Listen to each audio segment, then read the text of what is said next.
The photo appeared on Instagram at 11:47 p.m. on a Thursday. I was in bed, scrolling mindlessly before sleep, when Chloe's face filled my screen. My twin sister, wearing my engagement ring, the vintage Art Deco sapphire that had belonged to David's grandmother, with her lips pressed against my fiancé's cheek. to win, sorry not sorry. When you know.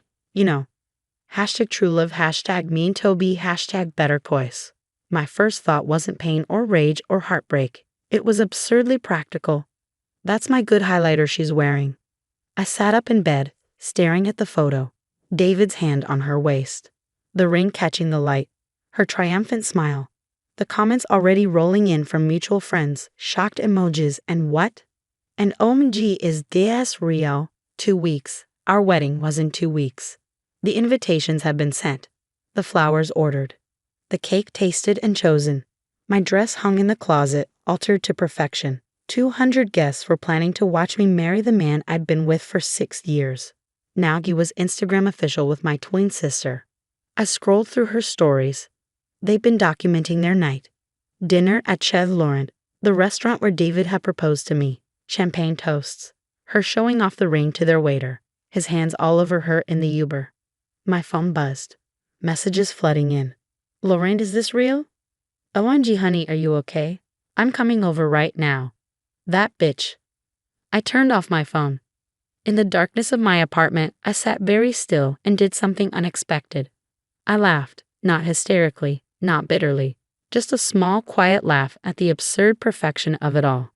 Because of course it was Chloe, of course it was. Ever since we were children, Chloe had wanted everything I had. My dolls, my friends, my clothes, my achievements. But she didn't just want them, she wanted them to be better when she had them. She wanted people to see that they belonged with her all along. The pattern was so established it had its own rhythm. I get something. Chloe would want it. Chloe would take it. Everyone would agree it looked better on her anyway. My junior prom date who suddenly decided Chloe was more fun. My spot on the varsity tennis team that went to her after she convinced the coach I was too focused on academics. My college acceptance to Brown that she somehow parlayed into a full scholarship while I got waitlisted. But David? I thought David was different. I thought 6 years meant something. I thought the ring, the venue, the life we planned meant something. Apparently, I was wrong. I got up and made myself tea. Earl Grey, no sugar. Then I sat at my kitchen table and did what I did best. I planned. First, I turned my phone back on and sent one text to my best friend. I'm fine. Don't come over. We'll explain tomorrow. Then I opened my laptop and pulled up the wedding contracts. All of them. Venue, catering, flowers, photographer, band. I'd been the one to handle everything, of course. David thought wedding planning was girl stuff, and Chloe, my maid of honor, had been too busy to help. The venue contract was ironclad, $50,000, non-refundable within 30 days of the event. The Fairmont Hotel's ballroom, reserved for the Lawrence Ashford wedding. David had insisted on the fanciest place in the city. Only the best for my bride, he'd said. I smiled at the memory, then I smiled at the contract. Because here's the thing David never bothered to learn in 6 years. I'm not the stupid twin. I'm the careful one. The one who reads contracts. The one who pays attention to details.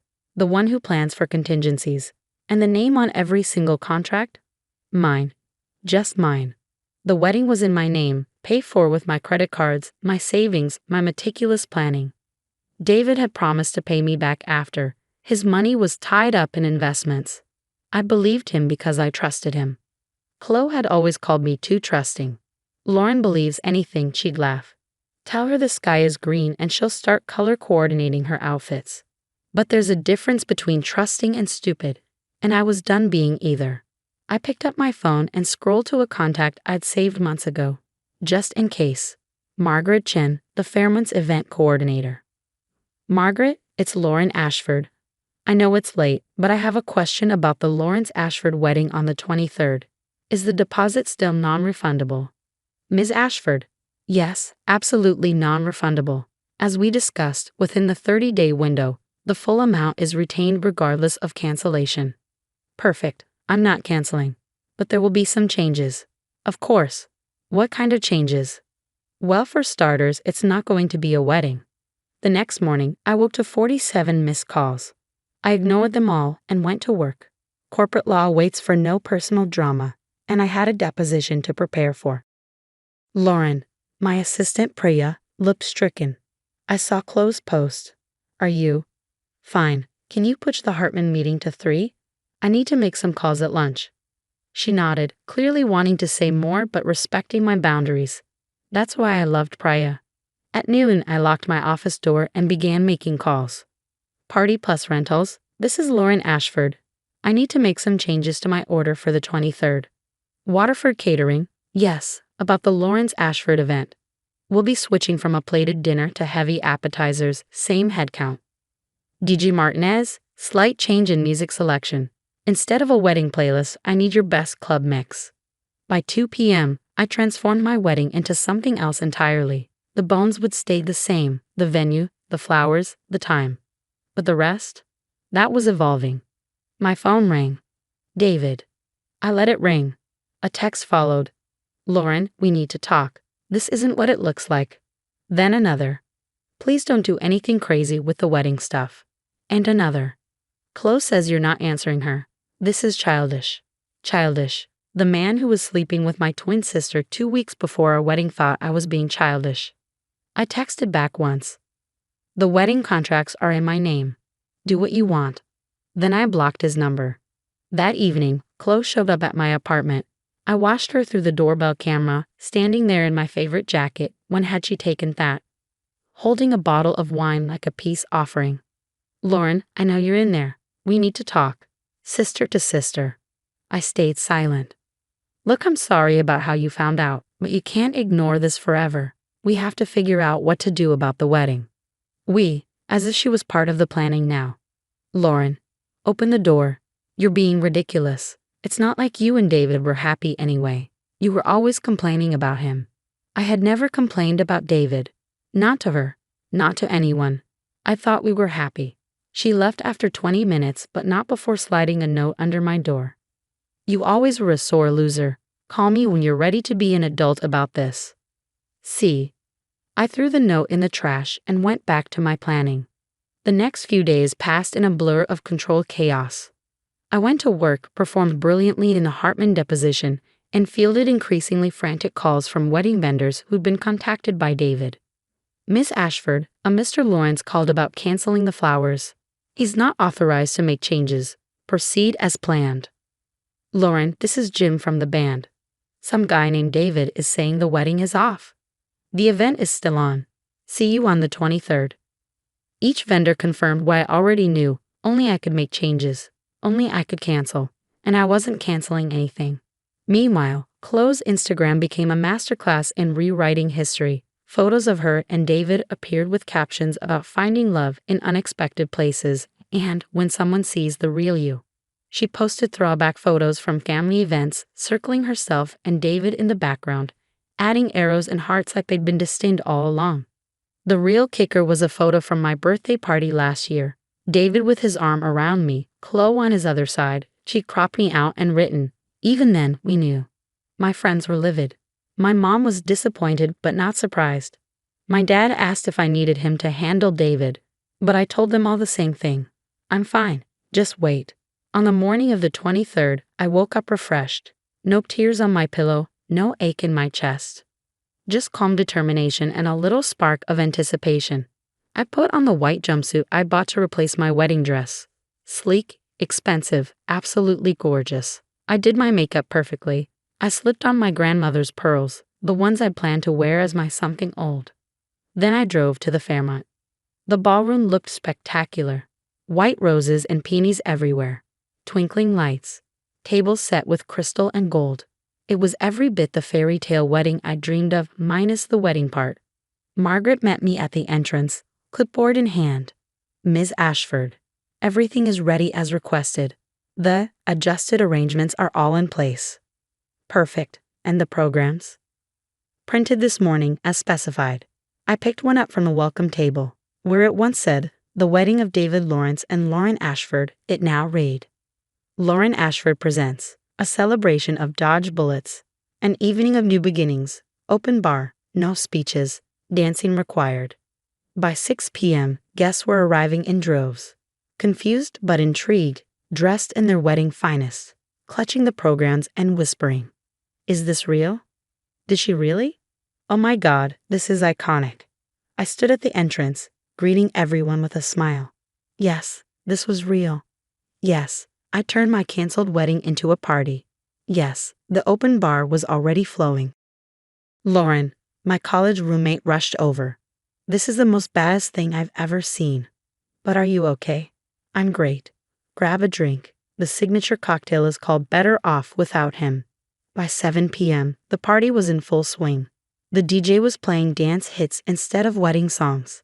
People were taking shots at the bar instead of toasting the happy couple. The photographer I'd hired was capturing genuine laughter instead of staged romance. That's when they arrived. David and Chloe, standing in the doorway like deer in headlights. He was in the tux we'd picked out together. She was in a white dress, not quite a wedding dress, but close enough to make her intentions clear. The music didn't stop, but conversations stuttered. All eyes turned to them, then to me. I walked over, champagne flute in hand, smile perfect. "David." "Chloe, so glad you could make it."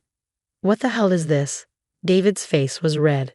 "You turned our wedding into a party?" "Yes. Since you decided you didn't want to marry me, I decided I didn't want to waste a perfectly good venue, or flowers, or catering. All non-refundable, by the way." "This is insane." Chloe stepped forward, her hand possessively on David's arm. "My ring, my grandmother's ring, catching the light. You can't just." "Can't just what?" "Use the contracts in my name for an event I'm paying for?" "Actually, I can." "People are laughing at us." "No," I corrected. "People are celebrating with me. There's a difference." David grabbed my arm. "Lauren, stop this. We can talk about this like adults. Like the adults who started an affair 2 weeks before their wedding. Those kinds of adults. It wasn't an affair. We fell in love. You can't help who you love." "You're right," I said, removing his hand from my arm. "You can't help who you love, but you can help who you lie to, who you betray, who you humiliate on Instagram." That was Chloe's idea. "Hey," Chloe protested. "Oh, now you're throwing her under the bus. How romantic." The crowd was watching openly now. Some had their phones out. "Good, let them record this." "You want to know the best part?" I asked, loud enough for everyone to hear. "The absolute best part, all those contracts you were so worried about. They're all in my name. The venue, the catering, the honeymoon package to Bali. Everything." David's face went white. "The honeymoon. Oh, did Chloe not mention? I canceled your tickets yesterday. Got a full refund since I'm the one who bought them. But don't worry, I'm still going. Becca's coming with me instead." I waved at my best friend, who raised her martini in salute. "You can't do this," Chloe shrieked. "This is supposed to be our day." "Your day? You wanted my fiancé, Chloe. You got him.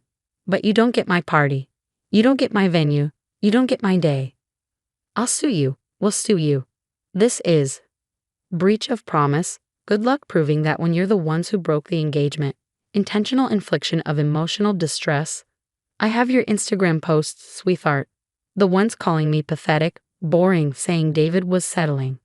My lawyer says I have a better case than you do." I stepped closer to my sister, lowering my voice so only she could hear. "You've taken everything from me our whole lives. My toys, my friends, my opportunities, and I let you because I thought keeping the peace was more important than keeping score.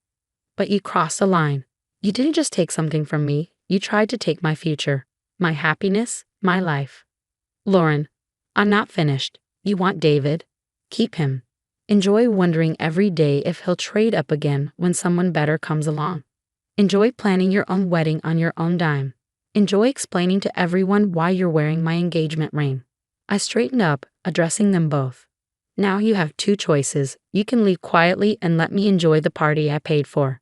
Or you can stay and watch 200 people celebrate the fact that I'm no longer marrying a man who would sleep with my sister."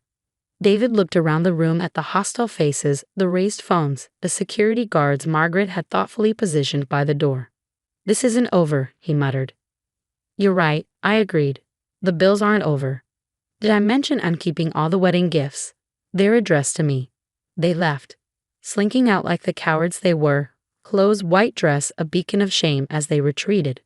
The room erupted in applause. To Lorraine, someone shouted, and suddenly everyone was toasting me, hugging me, telling me I was a legend, a queen, an inspiration. The rest of the night was a blur of joy. We danced until 2 a.m. We ate the spectacular cake that now read, "Congratulations on your freedom, Lauren." We toasted with champagne meant for a wedding but perfect for a liberation. As the evening wound down, my Aunt Patricia, the family truth teller, pulled me aside. "You know what the funniest part is?" she said, slightly drunk on champagne and vindication. "What?" "That ring. Your grandmother's ring. It's not real." I stared at her. "What?" "Your grandmother sold the real one during the Depression. Had a replica made. She told me before she died, made me promise to tell you if you ever got engaged. Said the real ring should go to someone who deserved it. You. The fake could go to whoever was fake enough to wear it." She pressed a small velvet box into my hand. Inside was a stunning Art Deco sapphire ring, identical to the one on Chloe's finger, but somehow warmer, more brilliant. She knew. Patricia winked. "Grandma always knew which twin was which, even when you were babies. Said you had the better heart." I slipped the real ring onto my right hand, a gift from a grandmother who saw me clearly, even when I couldn't see myself. The party ended with me surrounded by real friends, real family, real love. Not the romantic kind, something better. The kind that shows up when your world falls apart. The kind that celebrates your strength instead of exploiting your weaknesses. Monday morning, I walked into work with my head high. The story had already spread. Chloe had made sure of that with her victim playing Instagram stories. But the narrative wasn't what she hoped. I was the woman who turned heartbreak into a party, who'd refused to be a victim, who'd made lemonade out of the sourest lemons life could offer. My boss called me into her office. "Heard you had an interesting weekend," she said dryly. "You could say that. But for you, that took guts. Now, about the Stevenson merger." Life went on. Work went on. I went on. 2 weeks later, while Becca and I were sipping Mai Tais on a beach in Bali, the honeymoon was even better with a best friend, I got a text from a number I didn't recognize. It was a photo from my cousin, Chloe and David at City Hall getting married in a rushed ceremony. She was wearing a cheap white dress. He looked miserable. The caption, "True love won't wait." I showed Becca, who nearly choked on her drink laughing. "She really thought she won," Becca said. "She did win," I replied, raising my glass to the sunset. "She won a man who cheats on his fiancé with her sister. A ring that's as fake as their relationship. A future of always wondering if she's really the better twin or just the available one. And you?" I looked at the ocean, vast and full of possibility. My grandmother's real ring caught the light, a reminder that sometimes the best things come to those who wait, who endure, who know their own worth. "I won too," I said. "I won my freedom, my self-respect, and the knowledge that I'm nobody's second choice. Not anymore." We clinked glasses as the sun set over the water. Somewhere back home, my twin sister was learning what I'd always known. You can take someone's fiancé, but you can't take their dignity. You can steal their wedding, but you can't steal their strength. And you can wear their ring, but you can't wear their life. The fake always reveals itself in the end. Just like fake rings, just like fake love, just like fake sisters who mistake cruelty for cleverness. I'd lost a fiancé and a sister, but I found something better. Myself. And that was worth more than all the wedding deposits in the world.